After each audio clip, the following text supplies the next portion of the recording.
presenters. You will see before you Matt Sharp and also one of my other bosses, co-PI of the Clean HIV Constitution. And they're going to be talking all gene therapies with you. So we will have a lively discussion, I'm sure. There's a lot to discuss. And I will sort of moderate. But mostly keep an eye on the clock. All right. Go ahead, Thank you. Welcome, everybody. Thanks for staying to the end, or the bitter end. I hope this won't be bitter for you. It's a complicated deck to explain, model to explain. We want to make sure that you get your questions answered, so please feel free to raise your hand if you have any questions. You know, a lot of times when we get into talking about the science around HIV, it's almost like learning a new language. Yes. And oftentimes, especially when you get into speaking about a host or the immune system, the language is speaking more complex sometimes. We often don't talk as much about the immune system as we do about the virus. So we're going to get into that today. Please, again, feel free to ask questions later again. My name is Matt Sharp. I'm from Berkeley, California. Just grew up I'm an education consultant and work in the Martin Laboratory, which you may have already heard about today. So this module, I have a passion for gene therapy because I actually participated in a gene therapy trial, which we'll talk about in a little bit. But this module today was written in a really wonderful collaboration of community folks and researchers. Jeff Sheedy from the California Institute of Regenerative Medicine, which is the legislation that actually was passed in California to promote cell and gene therapy research. And it's one of the largest bodies now, government bodies, really doing research in this area in the country. And then Jerome Zach is a researcher from UCLA. Hans-Peter King is behind me. He's going to be doing the bulk of this presentation. He's from Fred Hutch. Jessica Henderos from AVAC. I've already met Jessica, right? By the way, I wanted to, before we go any more into it, I just have to thank the two people who've been really responsible for this curriculum and get it moving and really make it happen. But a lot of people involved in it. There's two people. Kareem and Jessica, stand up. Everybody.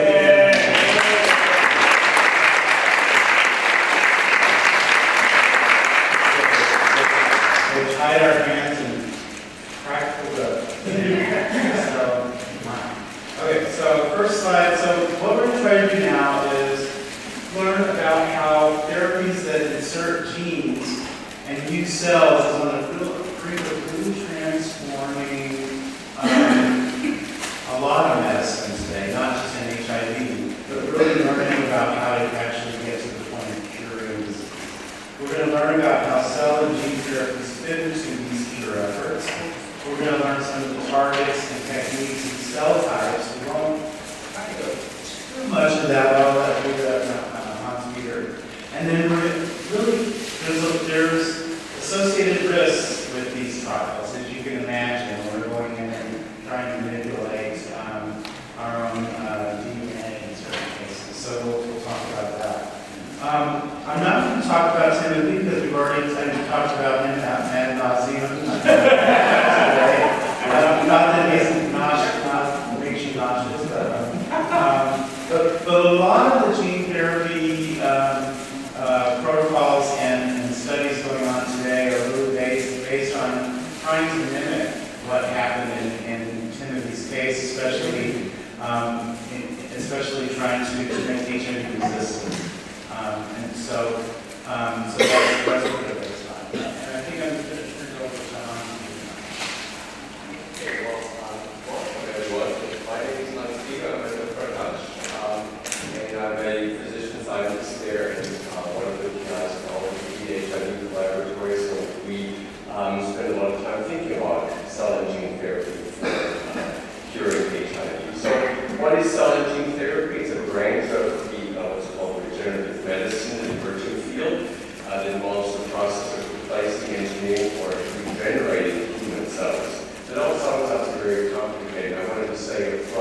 the scientific part is pretty much tricky to explain at times, so please feel free to interrupt me. So gene therapy is the delivery of a therapeutic gene into the patient's cells to treat the disease. Cell therapy is the delivery of intact living cells into a patient to treat the disease. So gene therapy and cell therapy are actually very close together because again we put genes into cells and then transfer the cells into patients to treat. So it's really very often combined cell and that's what we call it very often too, cell and gene therapy.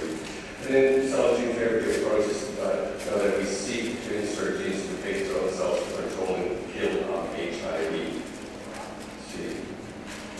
So there's different routes we can do this. Most of the things, or most of the approaches, techniques that we're going to be covering are actually still ex vivo. That means we take the cells from patients. And I'll go into this a little bit later on. So we take the cells from patients and then we modify and make them resistant to HIV, for example. Now, the other part is obviously in the future we'd like to do this in vivo. That means we could simply give you an injection, for example, and then hopefully deliver a curative therapy. That is really what we'd like to all get. That would be in vivo. So ex vivo, we take the cells, manipulate them, and then put them back into your system, into your blood. And in vivo, we can actually infuse the particular curative technology that we have simply via a, for example, infusion or just an injection. Okay? Then there's different terminologies that you probably may have heard about. Sometimes we talk about sterilizing cure, functional cure, and there's a number of definitions here. Obviously, sterilizing means it's not there anymore. We can't, we will never come back. It's a complete eradication of all replication competent forms of HIV. Now, this is obviously very difficult to document because you have to wait your entire life to actually make sure it didn't come back. So it's a very, very high bar to sterilize and cure because it's very hard to have to ultra-sensitive tests to do that.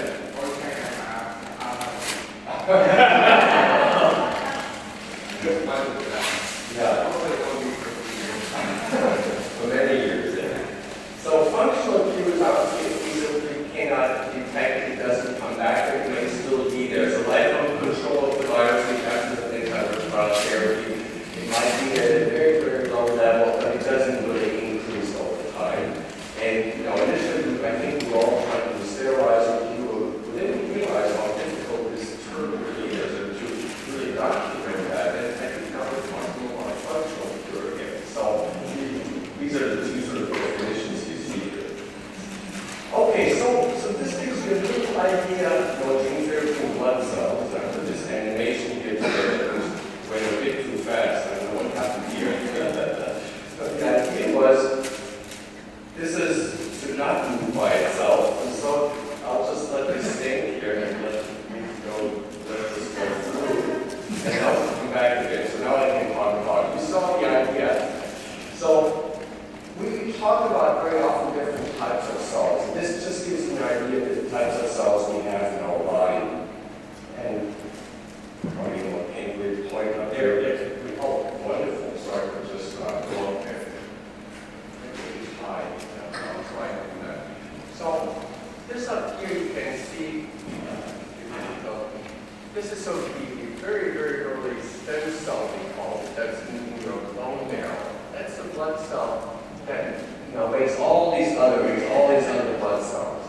And you can imagine if you can put a protective gene up here into that blood stem cell, then all the other cells in your body, whether it's lymphocytes, whether it's red blood cells or myeloid cells, or here granulocytes, especially obviously the dendritic cells and macrophages, all these cells would contain the gene. And then all the cells that could get infected by HIV, like macrophages on one side and T cells would also be protected. So we in Seattle have particularly focused on this early cell. Obviously many other approaches focus on the T cells here. Okay.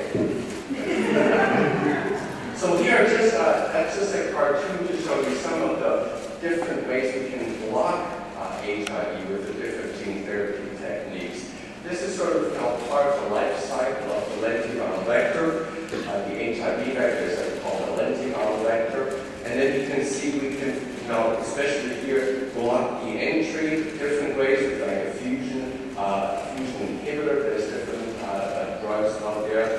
CROI, for example, is one of them that can inhibit the entry. And then there's these different steps here, as you can see. They're very similar to the drugs that are being used for HIV treatment, antiretroviral drugs. So we can inhibit these different steps in the HIV lentiviral cycle, life cycle, with gene therapy. And very often these combinations to block the different pathways within the life cycle of HIV. Okay, so here are, just so you see this and maybe heard, there's now many different types of viruses. And actually what we use mostly are viral vectors. A vector is really a modified virus. They cannot replicate anymore. So down here you can see these vectors are replication defective. So they can only infect once the target cell, and then that's it. It will not replicate again. That's called replication defective. So we use different types of vectors, as you can see here. They're based on adenoviruses or associated viruses, just going down the list. But then we have here the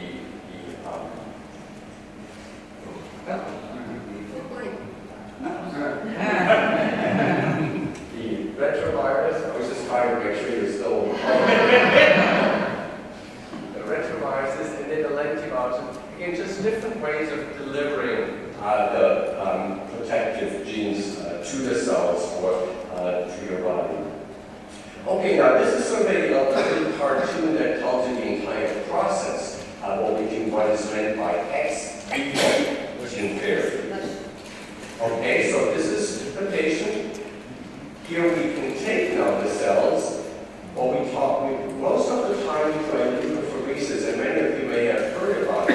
That just means now we mobilize those stem cells, not just the T cells, but we mobilize those stem cells from the marrow out into the blood, and then we collect the cells simply with a large blood collection, a leukapheresis, which concentrates the white blood cells that we can then take out, and then take the stem cells, or we can take the T cells. We can isolate them different ways. You can see you have either stem cells or T cells, and then for right now, in most cases, we still use this virus-mediated transfer, and then we have the gene that we can then insert, as you can see, into these cells, and this will then integrate. You see here that little dot with the vectors will integrate into your chromosomes and protect you from this particular site in the chromosome. Now, with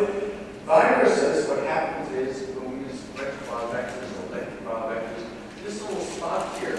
Now, every cell will have an integration at a different spot. It's here. The other cell will have it at a different place. So it's really kind of random, it goes into different places in your chromosome in the cells. And that is, for the most part, it's okay. But a lot of the science right now is trying to get a technology where we know exactly where these viruses go, or that we can correct exactly what particular locus on the chromosome. Now, talk about the next few slides. So with the currently used integrating retroviral vectors or lentiviral vectors, again, we see this what's called random integration into the chromosome. And then what happens is then we infuse these cells back into the patient, and then again the goal is obviously we can use this right now to treat cancer, genetic diseases, or infectious diseases like HIV. Okay, I've just said, so far we've talked about the basic technology that we're still using for the most part. Those are, it's called retroviral or lentiviral vector systems. This is now the kind of cooler stuff, that what we call the next generation stuff that we're trying to, most of us work on. And you'll hear this quite a bit. It's nuclease. It's pretty fancy names. There's little cartoons next to them, what they might look like. And so they're called zinc fingers. You don't have to memorize any of that. Vector nucleases, CRISPRs, megatals, they're all nucleases. Now, that is a technology, as I just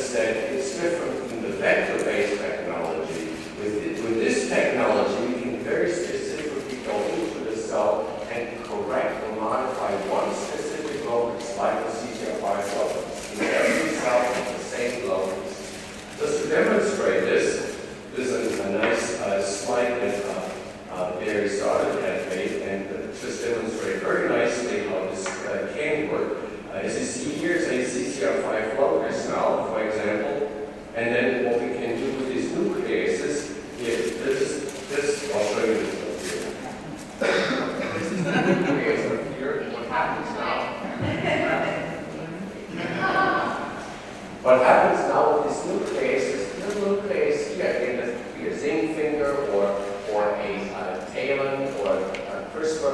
It can bring in a piece of DNA, and what happens then, it will go straight, this is the defect, let's say this is a CCR5, and in here, and then it comes in here, it gets right onto this CCR5 defective gene, and what happens then, and then it will repair this, and the bottom line is what we like to have is what's called a scarless repair, exactly at that site.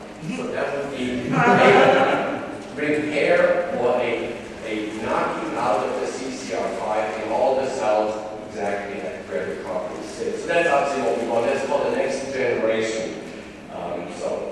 Okay, let's see.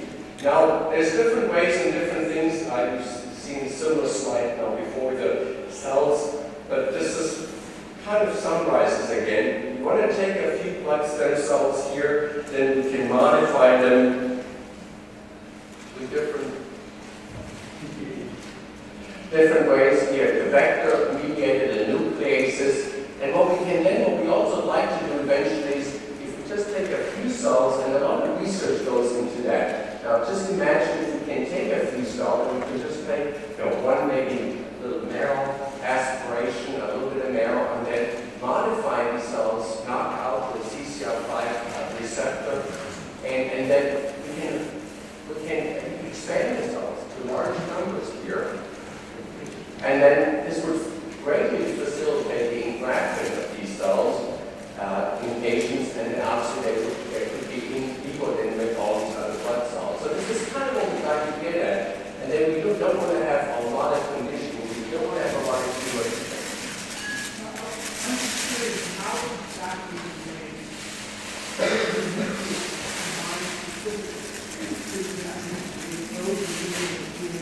But we know that segment exactly, and we can make these protein-nucleases. We really match up exactly the DNA that's in there. So that's very, very specific. And that's a very good question. That's what we look for. And then companies work and spend a lot of time specifying and making sure that these pieces of DNA and nucleases are as specific as possible. And we all look for what's called off-target effects. We all spend a lot of time to make sure that it's actually only binding to this specific area, or if it binds someplace else that it's really safe, that it doesn't cause any harm. So there's a lot of research going into exactly that question. But, yeah, the question was how specific these nucleases are, and as I mentioned, many companies work on this and try to make them as specific as possible. And lots of research goes into to make them really as specific as possible and as safe as possible. Safe means that they really bind almost only to that site or almost exclusively to the site with very minimal off-target binding. And that's science that's patentable, right? Yes, exactly. So these are just some of the other factors then again that we would like to accomplish. We like to expand this in good protected cells because that will help us getting them engrafted at a high level. The more cells we have here, the less what we call conditioning. That means giving patients chemotherapy or radiation therapy, something that Timothy got because of leukemia that's helped the engraftment. But we don't want to do this with patients who don't have leukemia. So the more cells we have, the less of this conditioning we will need, and then obviously they will engraft and hopefully protect patients. Get used to this. Yeah. Okay.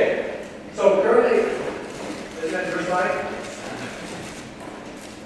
Just because it's got my picture on it. So this is actually Timothy and I first met at this photo shoot. So the reason this is here is because this John Cohen wrote an article in Science magazine, and he wanted to sort of portray how the science is moving forward. First with Timothy and the cure case, obviously, but also how it started to move. Charles had started to move into patients, and I was one of the first patients in a safety study looking at a similar approach. He had just moved to San Francisco shortly before this, and we met one day, and we parted there, and they came to pictures of us. But, so I took part in my clinical trial was Hans Peter had a slide that exactly portrayed it, except he showed it in hematopoietic cells. My trial was actually looking at this modification in CD4 cells. So they apheresed my cell, they separated them out, and then they pulled out the CD4 cells out of the white blood cell pool, and then modified those white blood cells, and then they expanded and put them back into my body. And the results of that trial were quite astounding. I didn't even expect to see them. This was a study really looking at people who are called immunologic non-responders. In other words, have been treated for years, and maybe we were all controlled. We were all on antiretroviral medication, but our T cells never rose. So we were having, relatively low T cells. Mine were around 210 when I ended the trial. But as a result of the study, the T cells have doubled, and they've stayed that way now for 4 years. So it's a pretty...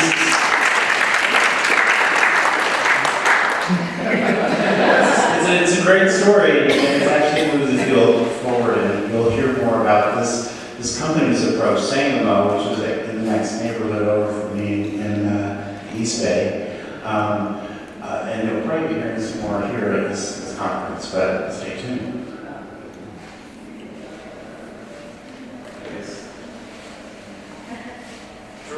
There's now actually a number of clinical trials out there already, and thank you again for participating in these trials. This is very, very important, obviously, for us to also learn how the different technologies can work.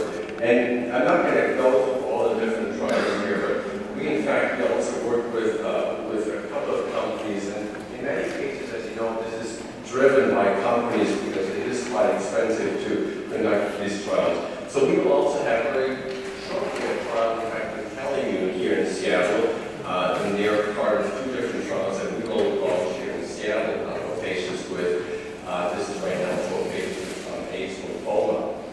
And then as you can see, there's a number of other trials, some trials for patients with cancers. Most of the trials currently out there are, at least for the stem cell approaches, are for patients with cancers, the lymphomas, or then leukemias, what Timothy had.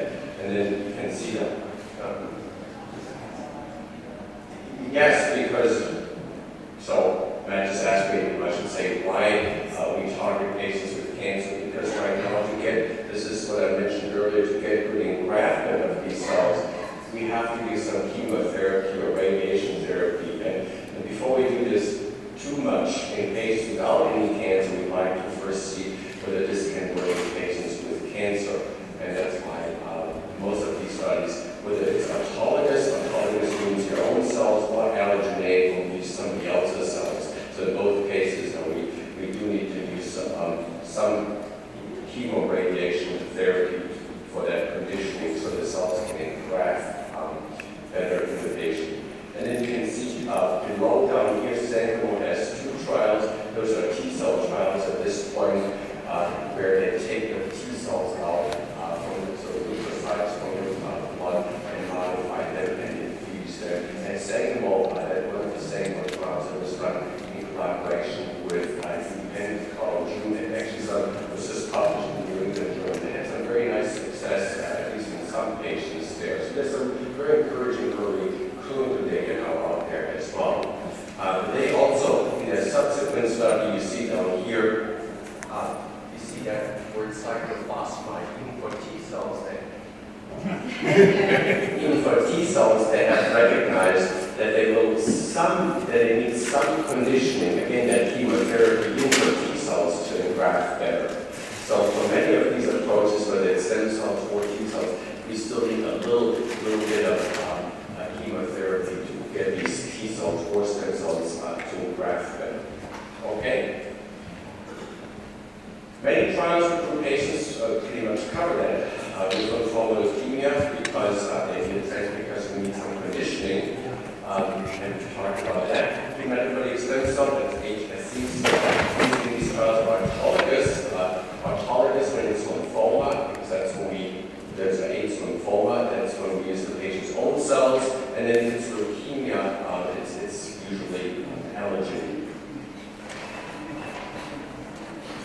clinical trials, other patient populations, other trials proposed in healthcare patients.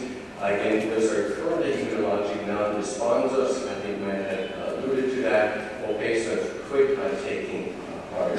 And some of these trials include conditioning regimens, which again can present toxicities that we also just talked about. Anytime you use some chemotherapy or radiation therapy, obviously there's some side effect or toxicity involved. Okay, clinical trial issues. CCR5 deletion is unlikely to be sufficient itself in many patients. That is a concern. I'll talk to you also about what we hope to achieve, and hopefully that actually can work to some extent. Mutated HIV that uses the CXCR4 receptor to infect cells is a potential complication. Gene therapy that blocks HIV in multiple ways will be needed. In clinical trial issues, during the cell modification, the percentage of cells modified varies, and a low yield of modified cells can be a barrier. So again, not having enough modified cells that we can get back to the patient. That's again, what I said earlier, would be nice if we could expand these cells. Enough cells must be modified to achieve therapeutic level, and then hematopoietic cells to stimulate the patients using drugs prior to apheresis to increase that number of percentage. So we're working on different ways to obviously get more cells and to get more cells modified so more HIV-protected cells can be infused. These are some of the concerns with gene therapy. Again, with the modification techniques, precision is a key, and that's when I talk about the next generation technology is clearly more precise. There's also newer, we're still learning about the precision, the level of precision, the level of target, potential of target effects. Genes, other than those target modified off target editing, the potential of serious adverse events exists. And so far with this next generation technologies, we've not seen that. But I have to also say with the modified HIV lentiviral vectors that we use, we've also not seen any complications. So even that random integration with the lentiviral vector has actually been fairly safe. So treatment interruption. Yeah, so, this is one of the biggest issues around these studies is that in order to tell whether you're having an effect with these modified cells, you need to remove the person from treatment, from their antiretroviral treatment so that the virus can grow back up. And so that's hard to ask people to do when they're successfully doing well on antiretroviral treatment. But so far, the studies have shown that there's not been any concerns related to doing this, as long as they're structured treatment interruptions, that they're done for a limited amount of time. So I think that's the way most of the protocols are being designed today.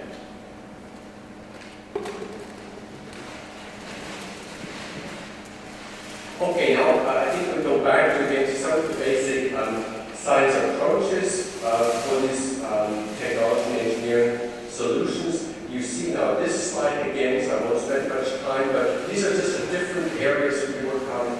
Many people around the country work on. Again, just the different types of the ways to deliver the genes into the cells, expanding the cells out here. We also do less toxic conditioning regimens. That's a big area, in fact, also. So with different ways, maybe without chemotherapy to get the cells to engraft. That's a very big area, so we call it a lot. And then again, we try to also see whether there's ways of selecting the cells in patients. So if we don't have enough cells, when we infuse the cells, are there ways in patients to increase the level of protected cells?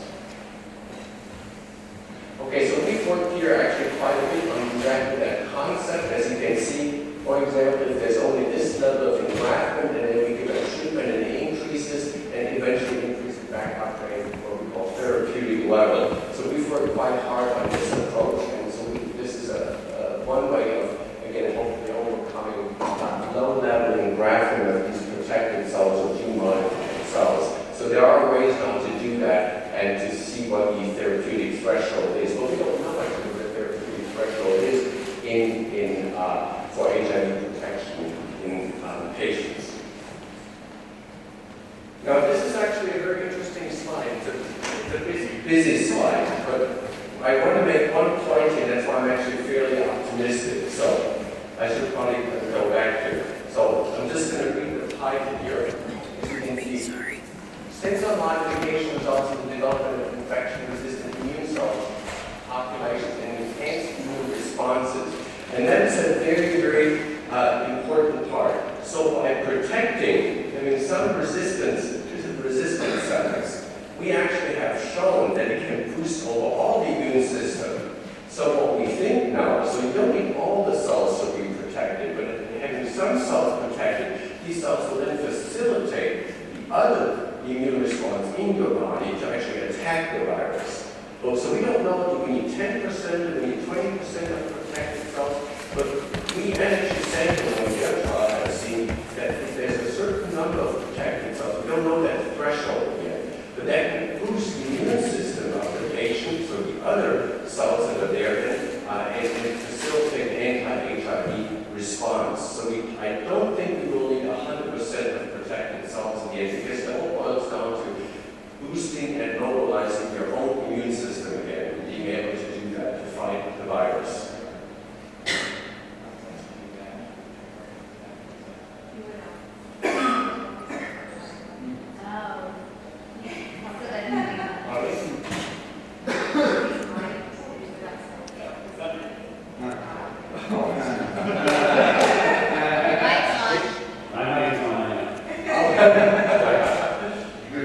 So there's also ways, this is one publication that we called it, to enrich cells ex vivo, and to make sure that we have that most of the cells that we're using into the patients are going to be protected. So there's ways to enrich ex vivo the cells that contain the anti-HIV genes that we'd like to deliver. So there's ways to enrich ex vivo, and then there's ways to enrich in vivo. But again, important is, I don't think we need 100% protected cells.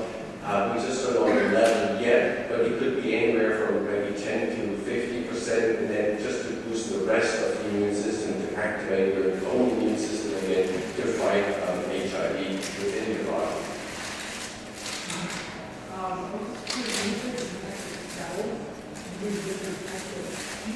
Yes, T cells, yeah. Ultimately, all you need the CD4 or T cells to be protected, and those will orchestrate the different types, CD8 response and antibody response. Those are kind of the generals of the immune system who coordinate all of the attacks onto the virus and the infected cells.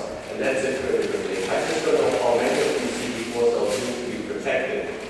I don't think we're 100%, and we've shown this in some studies already. And how exactly is practice? That's right, exactly. Who gets the virus, exactly. And we try to. Yeah.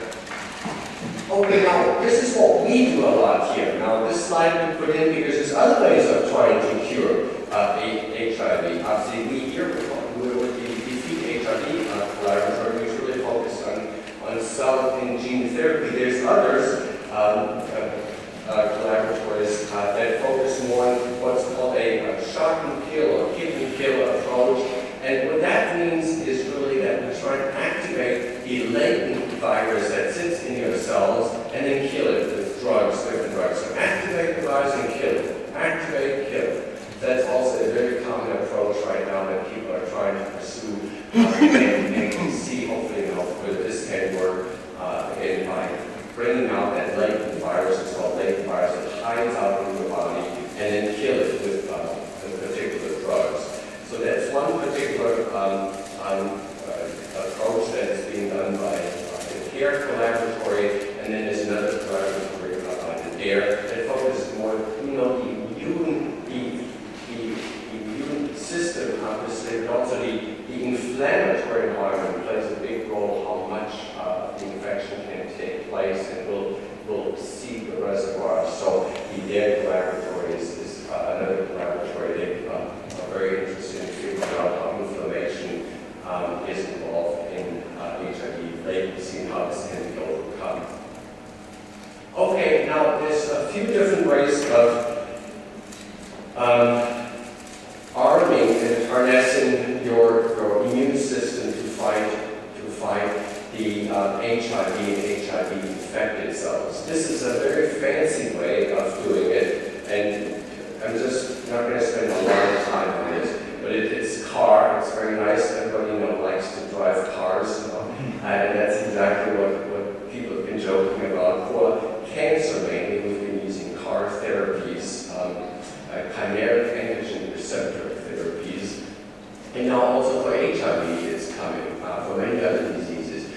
is a very nice combination again of gene therapy and cell and immune therapy.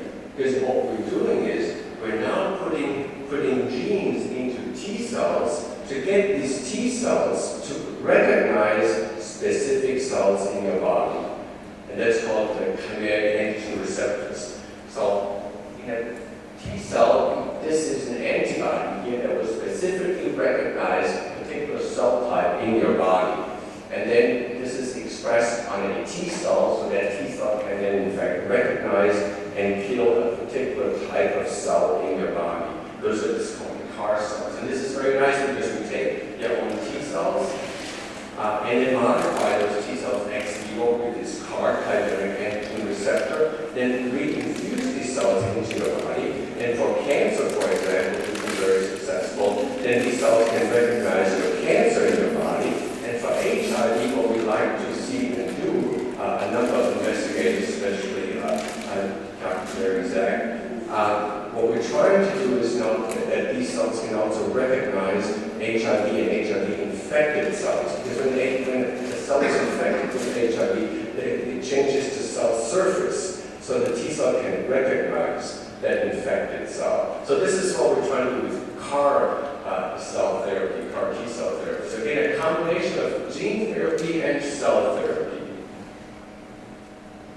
Okay, this is pretty much just a summary slide on how this works. We take the T cells, what I just explained, we take those T cells, we can then put the those CAR cells into the T cells, here CAR cell membrane, and then we infuse the cells into patients. We saw also called adoptive transfer. And again, this is an upcoming technology as well to combine cell and gene therapy.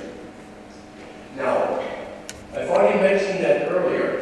So far we've only talked about ex vivo gene therapy. Okay? That means again we take your cells and modify. So this is a technology that's obviously a bit more laborious and more requires a certain level of technology.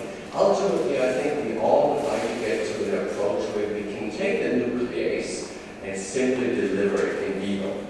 And that's a number of investigators. This is a slide from Paul Buchanan, who will also come up next week to the CROI meeting. We also work on some ways of doing that.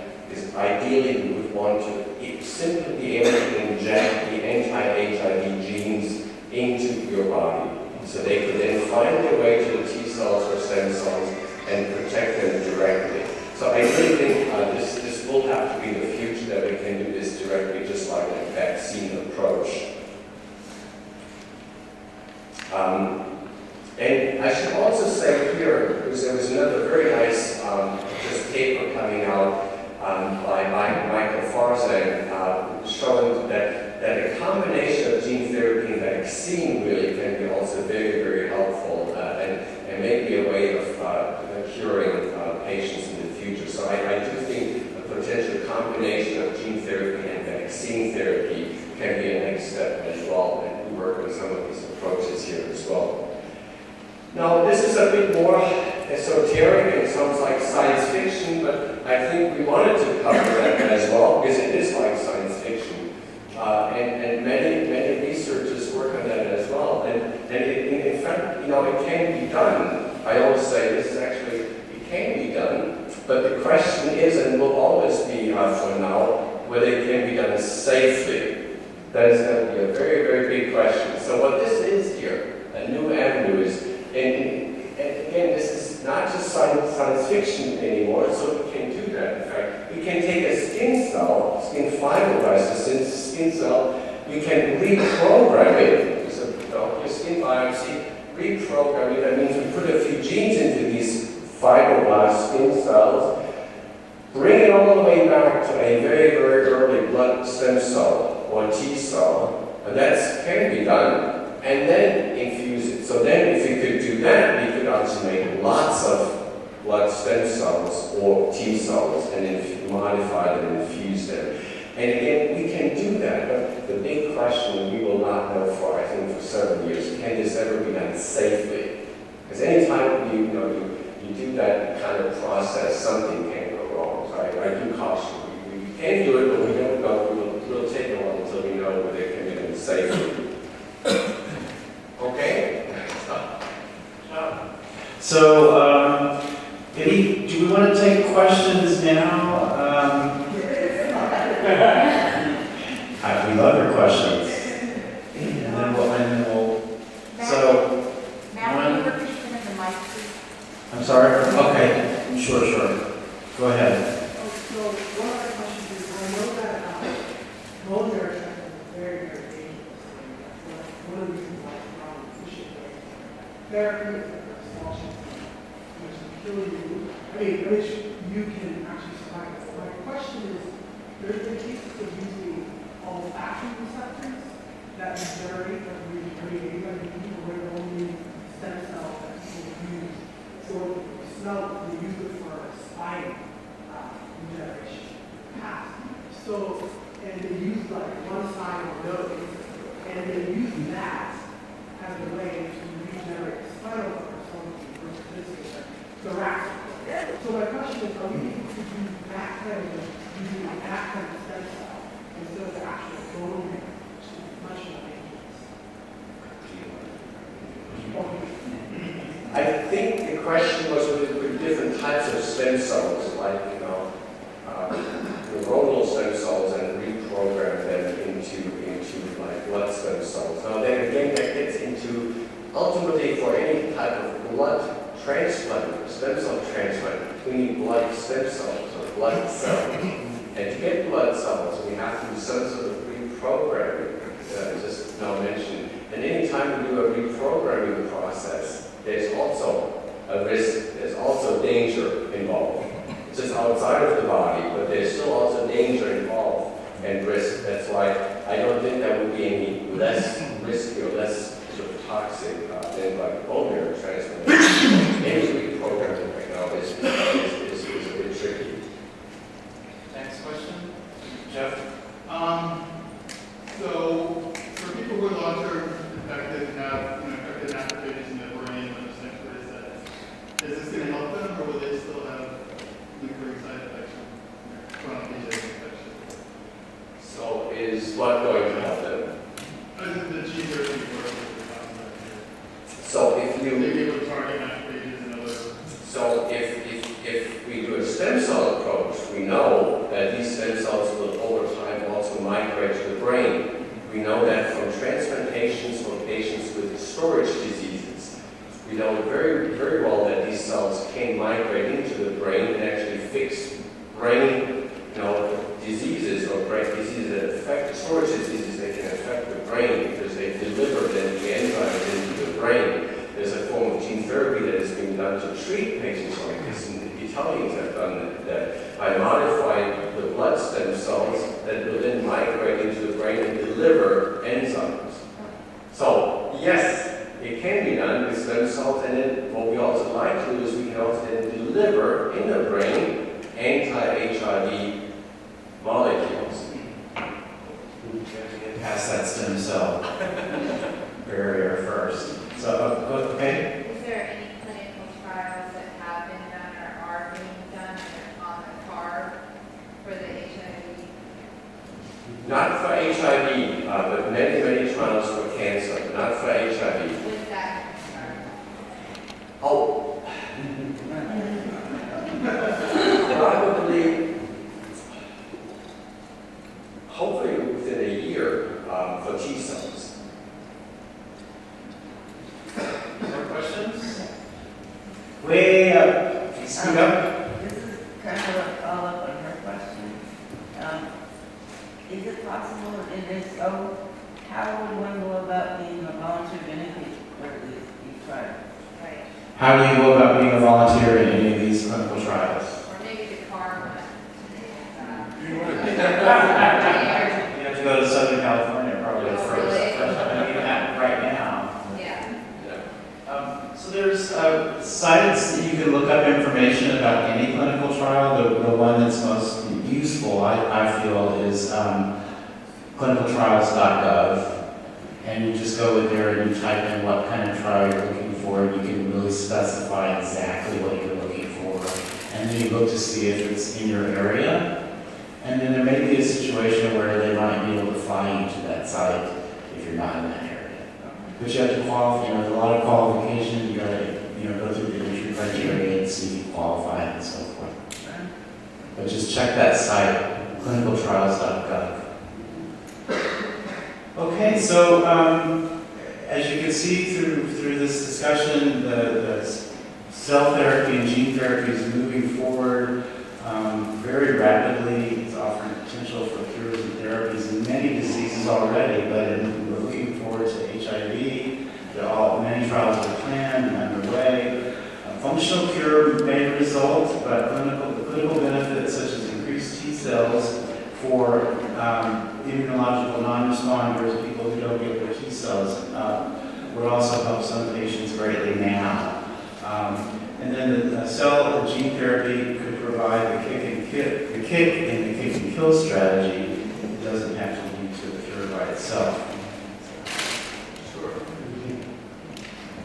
So, I think we've gone through this a little bit. Of course, these trials are very complex, but as the technology develops, I think it's going to be easier and cheaper ultimately. And there is more and more trials getting into the clinic. I mean, I've been, as part of the Defeat HIV now, we've been trying to push studies into the clinic as well, and I've really been watching this, and there's more and more studies getting into the clinic nowadays. So I think with new technologies, more coming along next year as well.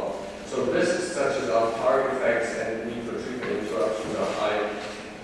In early trials, participants should carefully consider all risks before entering a trial, and we spend quite a bit of time going through all this, but that is important since the off-target effects can be sometimes different in patients and in the preclinical models that we test, and therefore it is important to have a very open discussion with the physician.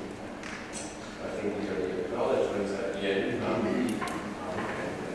Very good.